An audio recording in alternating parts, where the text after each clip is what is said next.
Effy Elden and Eugene Kariba. I work with Eugene, so I declare that up front. So I'm a bit of a Eugene fan. They're tackling a space that's really very interesting because, I mean, I've on the many projects I've been on, someone just has to say the word compliance, and it's like a magical incantation. It is a code word for grinding all creativity and thought to a halt, and everyone kind of just withdrawing. It's like it's worse than Expelliarmus. It disarms people, and it's kind of like I mean, some situations where it sounds terrible. So to find two amazing ThoughtWorks engineering experts, Effy being a senior infrastructure consultant, Eugene being a senior software developer at ThoughtWorks, who are not only good at explaining it, but are brilliant storytellers overall. And I've had an advanced look at their pack, so I know what's coming. And take us through it, team. It's an amazing talk. It's technical, but it's human. It's right in my space. Over to you. Sure. Thank you, Nigel. So as mentioned, my name is Effy Elden, and today I'm going to be presenting with Eugene on compliance as code. Thank you, Effy. Thank you, Nigel. My name is Eugene, and I'm a software developer at Thoughtworks. Thank you for joining us for this talk. Before we dive into things, I wanted to briefly touch on the name of our talk and give you a bit of an interesting fact. It was actually US President Ronald Reagan who introduced the phrase trust but verify into Western culture. So I found this out while we were doing some research for this talk, because during negotiations with the Soviet Union around nuclear disarmament, he was told that the Russians like to speak in proverbs, and he was taught this Russian proverb, "Dovere no provure," and he really liked it. He started repeating it pretty much all the time in this context, to the point where Soviet leader Gorbachev once complained, "You repeat this phrase every time we meet," which I find fascinating. These days, the phrase is obviously more common in InfoSec than politics, although I would note, not everyone can agree on exactly what it means. But for the purpose of our talk, we're actually talking about trust teams but verify. So what does that mean? To put it simply, trust teams with the autonomy to do their job well, but verify their work so that you can be confident in the result. And we're talking about this now because we think this is fundamental to everything else we're going to talk about today. So all the benefits we're going to doll upon you about compliance as code, they really only can be achieved if you're able to adopt a culture where you trust teams but verify, and move away from what's historically been cultures of compliance, where compliance is very siloed, is very locked down and very gate-kept. So bear that in mind for the rest of this talk, is that everything we're going to talk about from a tech perspective really only works if you're able to make this cultural shift and embrace trust teams but verify. Now that that's done, it's time for a story. So a while ago, I was on a team at a client working on a project where we were building a new microservice, pretty standard stuff. We were getting close to our first release, continuing that path to production, when suddenly a heap of mandatory compliance paperwork was dropped on us. It felt a bit like this, and honestly, our reaction was about the same. For weeks, our team went from writing code to ticking boxes on these big tables detailing massive sets of requirements. It was a pain because for the things we had already done right, we still had to take screenshots and attach them as evidence that we had actually complied. And for all the things that we hadn't inevitably done right, we had to go back. We had to create all this new work in our backlog, going back to refactor and redo things we had literally just built. It took the wind out of our sails, and it was all done in the name of compliance. All that work was so that some boxes could be ticked and filed away somewhere. But the thing is, as tempting as it was to blame compliance for that scenario, compliance was not the problem, and I did know this.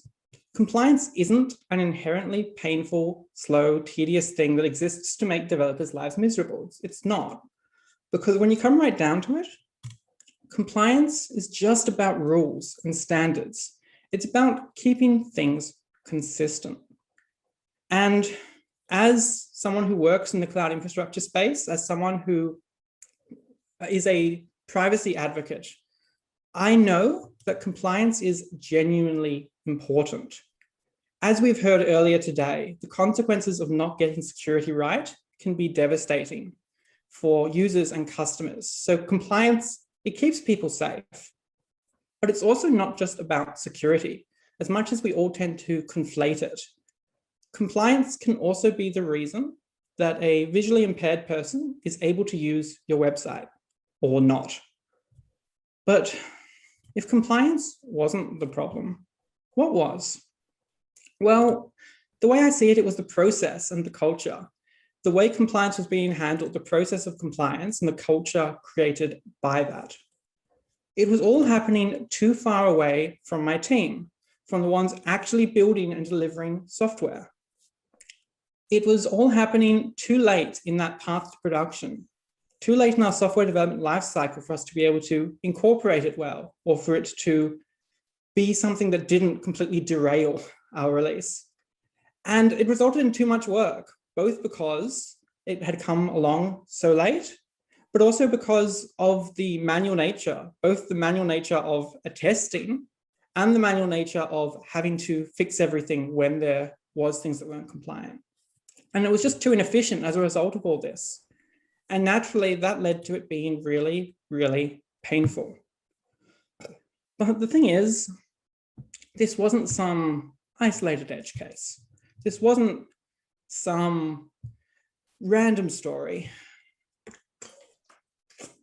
This was a pattern I'd seen again and again, multiple clients, multiple projects.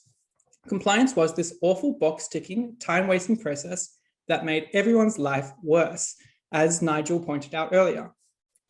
And I guess I had more or less accepted this.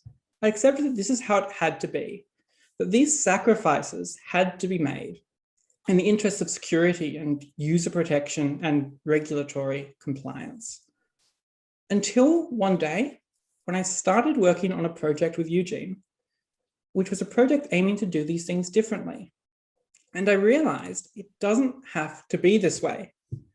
There is an alternative approach, one that not only makes developers' lives easier, but can actually lower risk for organizations and give them greater confidence in what they're delivering. And that approach, as you've probably guessed, is compliance as code. So Eugene, what is compliance as code and why is it so great? Thank you, Effy. So compliance as code basically entails automating the process that Effy just described. So what you would do is you would automate the process of verifying your compliance. So typically the policies that application teams are required to attest to as part of the compliance verification process are translated into controls and rules. And these controls and rules are then run against your application. And this process is automated. And the idea is we want to maintain these controls and rules as source code, just as you would application source code. So you'd maintain them in a code repository. They would also be versioned. And besides being machine readable, they would also serve as your compliance documentation. Now, typically these controls and rules would be developed in consensus with all stakeholders. And your stakeholders are the people that are already involved in the compliance verification step. So there would be InfoSec, there would be, of course, the application development teams. And the end goal is to be able to run the controls and rules in a CI/CD pipeline. You want to run these rules against your source code to verify that your source code is compliant. After you have deployed your application to a test environment, you like to run the controls and rules against your application to verify that it is compliant before you deploy it to production. Once you deploy it to production, you want to ensure that the application is always compliant.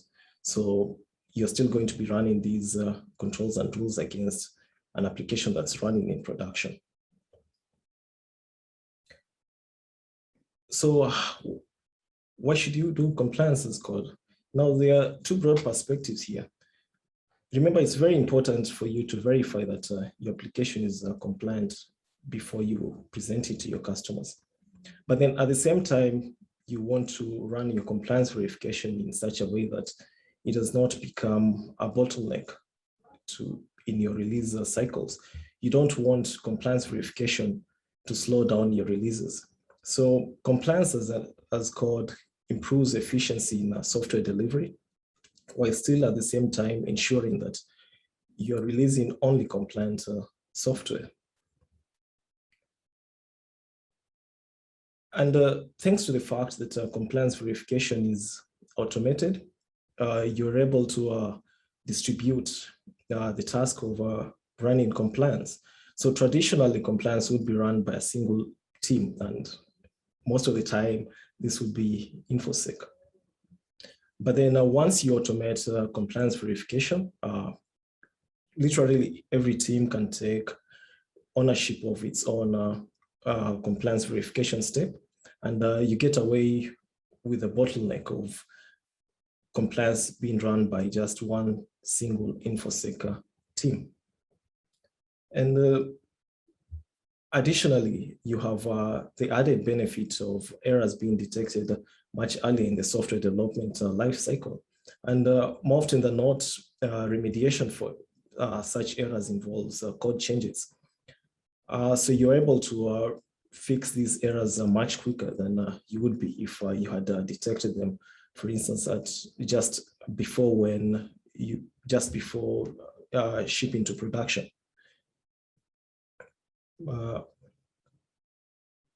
We have also experienced in the past that whenever application teams have been involved in drafting compliance policies, they eventually take ownership of the compliance process.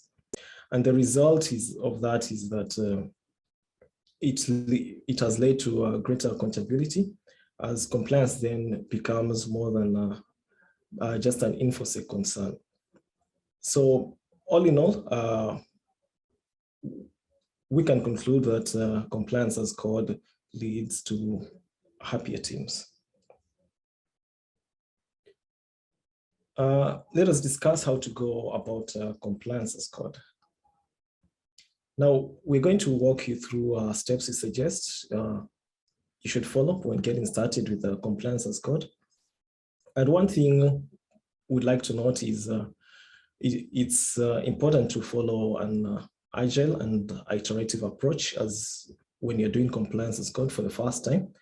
So start with a simple implementation and then gradually iterate on it, as opposed to wanting to have a perfect implementation of compliance as code right from the word go. Now, here is Acme Corporation. Acme have applications deployed to the cloud, and we're going to take you through how Acme would, for instance, go about implementing a compliance as code for their organization. Now, here is a policy defined by Acme around security for their data that's deployed on the cloud. We're going to illustrate how to go all the way from a policy to eventually executing the automated compliance checks in our CI/CD pipeline. Now, the initial step, the initial thing you want to do is to identify who your stakeholders are. As I mentioned before, your stakeholders would typically be the teams that are already involved in the compliance verification step. Now, these are your InfoSec team. Of course, you also have the application development teams. Now, the role of InfoSec here would be not only to identify the policies that are relevant to the work that you're doing, but as well to help in developing the controls around these policies. The role of the application teams would be, besides writing the software, they would also be responsible for translating those controls into policies. Now, having identified your stakeholders, the next thing you want to do is to identify the policies, regulations, and frameworks that are relevant to your organization. You want to ask your question, you want to answer these questions. What laws and industry regulations apply to your organization? What third-party standards has your organization adopted? What policies are relevant to the specific work that I am doing? So you would have questions that are specific to the project you're doing. For instance, if you're handling card data, for instance, you'd have policies that are specific to card handling. You'd ask yourself the question, do you have infrastructure deployed to the cloud? Are you handling personal information? To give an example of a card payment application for a bank, you would consider industry regulations defined by the banking regulator. You'd be conscious of card handling regulations, so PCI DSS. And then if the application is going to be deployed to the cloud, of course, you'd want to concern yourself with CIS benchmarks. And then since you're dealing with personal information, you also want to be conscious of GDPR. So that is how you go about determining the policies and the regulations that whose verification you want to automate. So here again, we have ACME's cooperation policy. This is around data security. Now, Effy will take us through how we're going to translate this policy into a control. Sure. So the next step in your journey with getting started with compliance as code is to determine controls. But what are controls? Terminology is not always consistent. It can vary from framework to framework, from tool to tool. So to give you a quick rundown, when we talk about controls, we're talking about how policy or a particular piece of policy is applied in a particular context. That means that controls are more specific than policy, and they account for a technical context. And if that's a little bit abstract, the example should make more sense of it for you. So taking the Acme Corporation data handling policy, we've now been able to break this down into a control, which is part of the Acme Corporation AWS Cloud Controls. That says that all AWS S3 buckets must be configured with KMS encryption. So this shows how we've taken a policy point, which is very broad and very abstract, and created a control which is in a specific context, in this case, Amazon Web Services.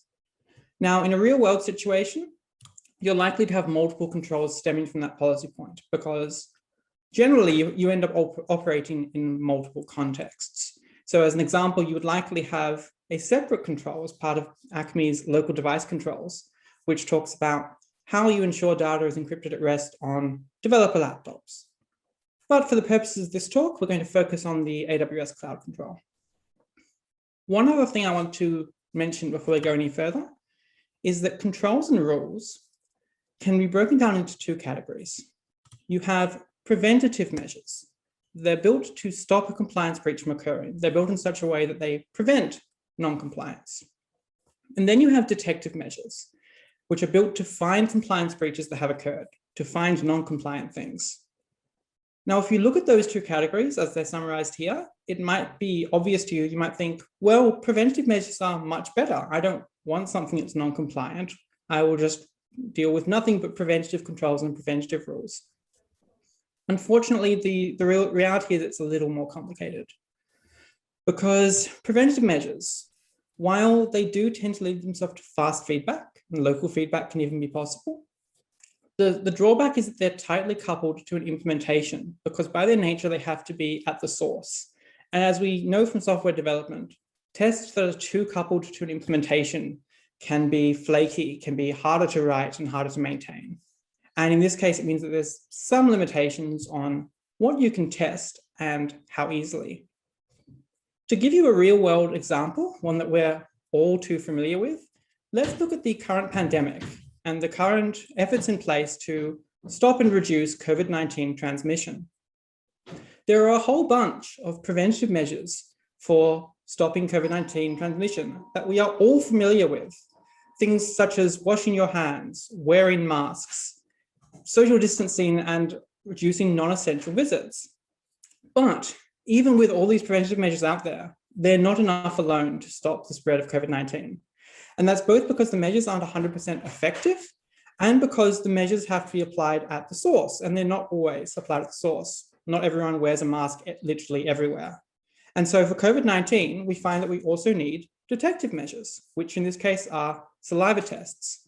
COVID-19 detective measures are very simple, they're very accurate, but of course, they only can tell you if someone has caught COVID-19 to help you limit the damage. They can't prevent transmission, they can just stop it getting much worse. And so that's how it tends to be with detective measures in InfoSec as well. They're simpler to test, they're more direct, they tend to be more decoupled, but they do mean that you have a non-compliant thing for a period of time, and they have slower feedback cycles because they're essentially lagging, they're reactive. So when you're thinking about preventative versus detective measures, my recommendation is to actually do both. Both in terms of you want to think about what rules and controls can be easily written and executed for what you actually care about, but also that you ideally want to have some overlap. You want to have some preventative measures and detective measures that actually attempt to test the same thing. And the reason for this is one of those core security principles of defense in depth, which is also known as the Swiss cheese model. And defense in depth basically says that by having defenses, in this case, controls or rules, at multiple layers, you're far more likely to prevent a breach. So hopefully you've now been able to determine some controls for the policies that you've identified. And now you get to go through the wonderful world of tools. There are a lot of tools out there in the ever-growing landscape that is compliance as code. This is a small example of some of the tools out there. Tools and frameworks for doing compliance as code can vary. They can range from open source tools you can run on your laptop through to big enterprisey platforms that you can pay someone a lot of money to run for you, through to integrated offerings that we're starting to see in, for example, cloud hosting providers who actually build compliance as code platforms into their hosting offerings, things such as AWS config or Azure policy. With all these tools out there, it can be difficult to work out how to choose them. And so there's some advice to help guide you through this ecosystem here.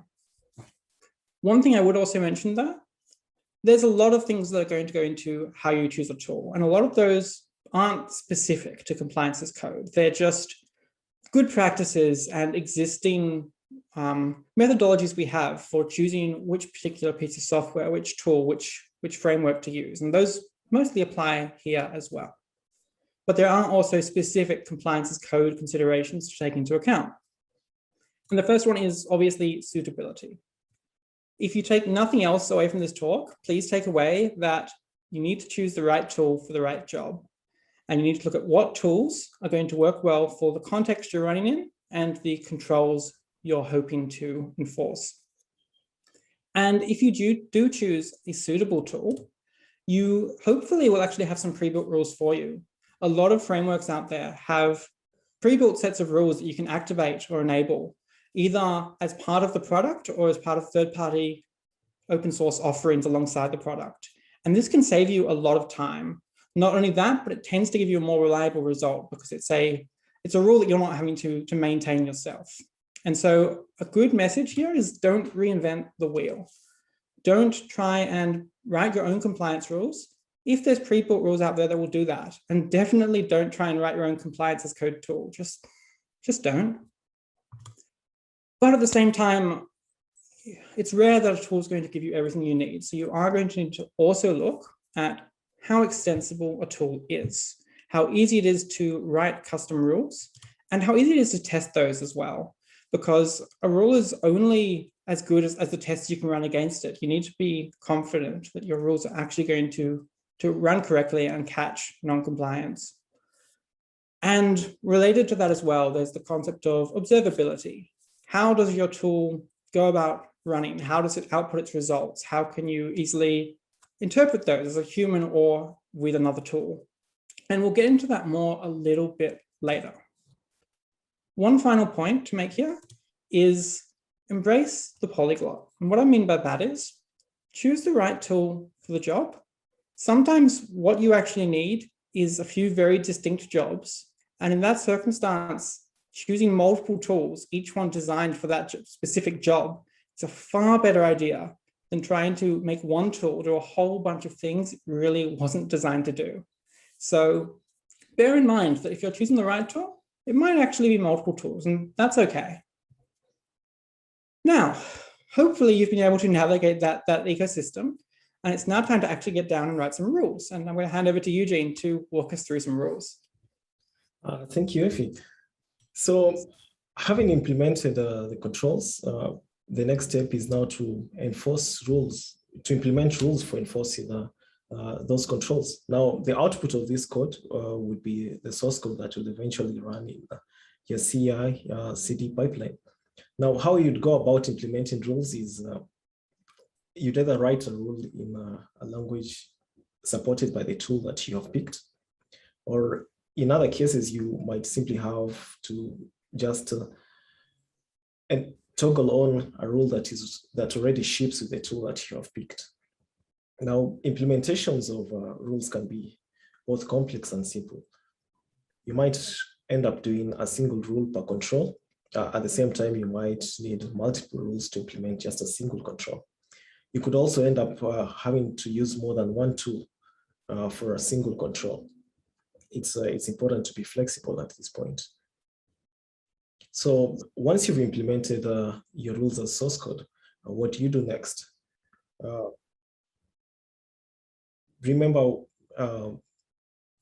so before we get to that, here's a sample of a control for Acme Corporation, whose purpose is to verify that S3 buckets are encrypted. And there's an implementation of the control as a rule using a chef in spec.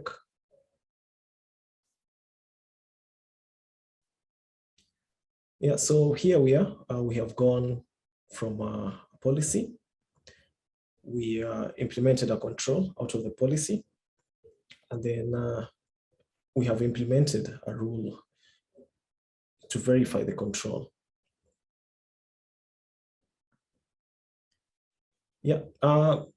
So you have your rules, you have your source code.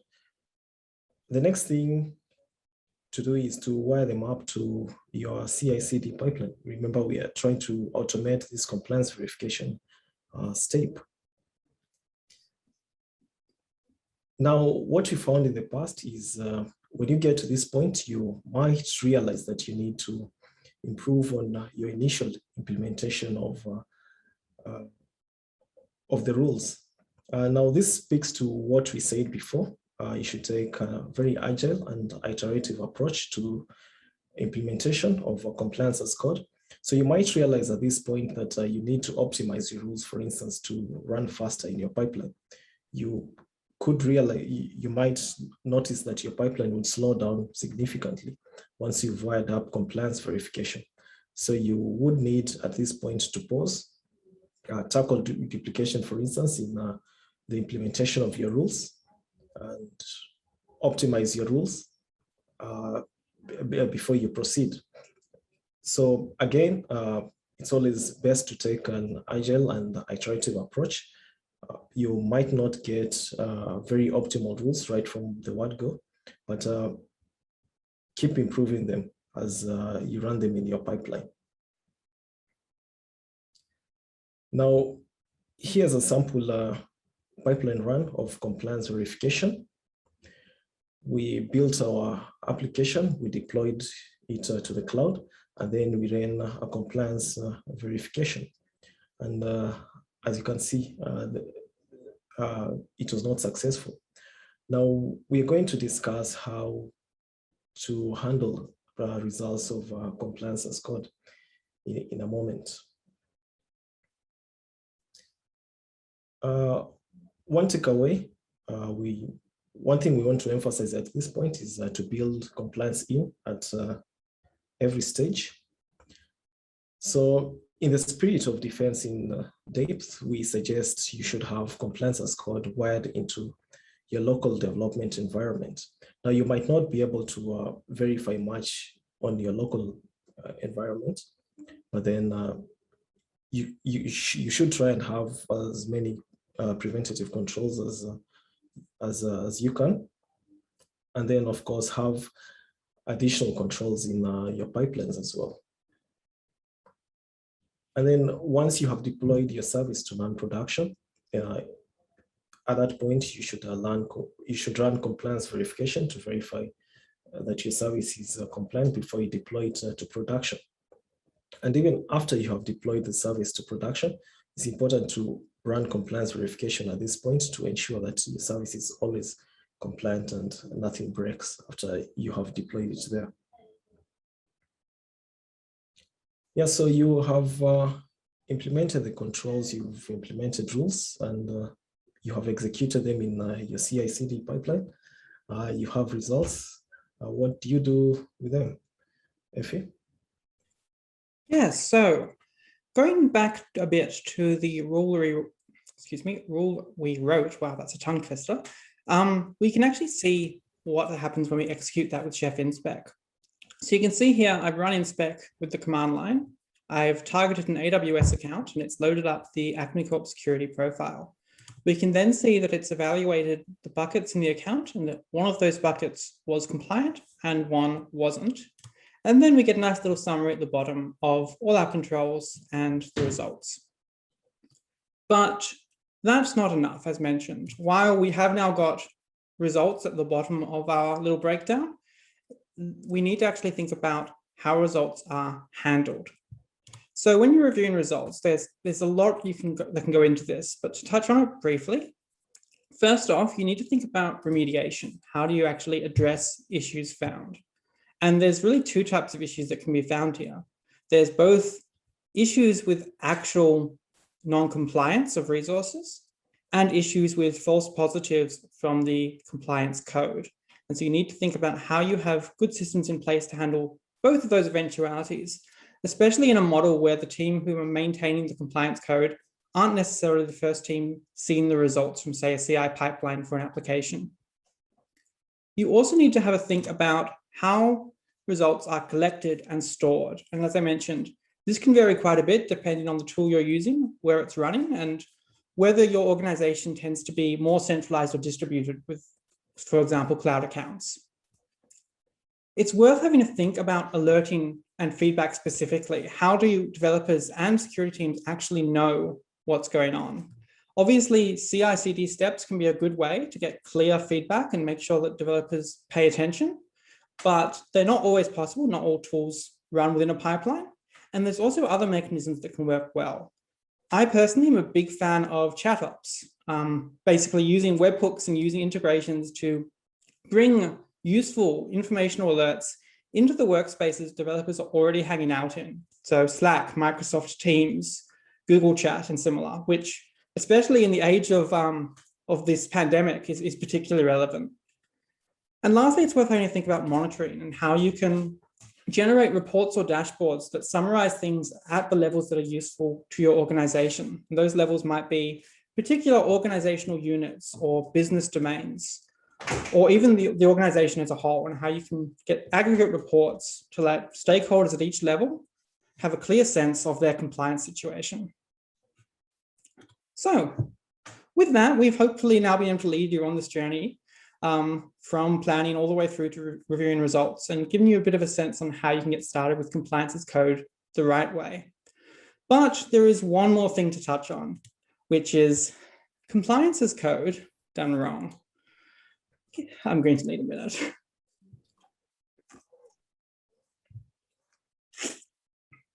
So Eugene and I have worked across different clients and projects, and we've seen cases where compliance was not used correctly. I'm going to give you some scenarios, some of them hypothetical, some of them all too real, and quickly give you a rundown of what they look like, noting that we're nearly out of time. So brittle preventative rules. As I mentioned, preventative rules often coupled tightly to an implementation. This can lead to very long, hard to read rules that break at the drop of a hat. Black box compliance. If you adopt compliance automation and compliance as code, but don't bring stakeholders along and don't change the way you're doing things from a cultural perspective, you end up with black box compliance as code, where compliance is still siloed off to the side, coming in late, and it's just automated behind the scenes. I talked about dashboards and how useful they can be, but dashboards shouldn't be the only mechanism for knowing if you're compliant or not. There's no use having a dashboard that tells you the 58 ways you are breaking your compliance policies if no one ever looks at it. Limitation-driven development. This is what happens if you don't choose the right tool for the job. You can end up in situations where you change the way your teams do their work to accommodate deficiencies in the tool you're using, which is obviously not going to lead to happy, empowered developers and productive development. And lastly, sporadic compliance, which is where you adopt most of what we've talked about today, but miss that continuous automation part. It's where you have compliance as code, but it's in a desk drawer and you pull it out every major release or every 3 months. Obviously, as we've talked about, having these timely feedback cycles is how compliance as code actually can work well and really bring benefits. Sporadic compliance is not a lot better than manual compliance in that perspective. So I think that brings us about the end of time. I think that brings us about to the end of our talk, and we're actually doing well on time. So Eugene, do you want to wrap things up for us? Thank you, Effy. Yeah, so what we'd like you to take away today is remember to build in compliance at every stage in the spirit of defense in depth. And the earlier you have compliance verification built in, the better, since you then have earlier feedback as opposed to waiting until when you're about to release your software. And then remember, don't reinvent the wheel. Use existing tools and frameworks. And where not available, create common rule sets that can be shared across teams and projects in an organization. Don't have every team implement its own compliance verification code. And then in the spirit of not reinventing the wheel, embrace the polyglot. You might require to use multiple tools for your compliance verification. Be open to that. Be open to using more than one technique to run your compliance verification. And lastly, but not least, build a culture where you trust teams, but verify. You want to continue running a very thorough compliance verification, but at the same time, you should also do it in such a way that it does not become a bottleneck to your software delivery process. Thank you.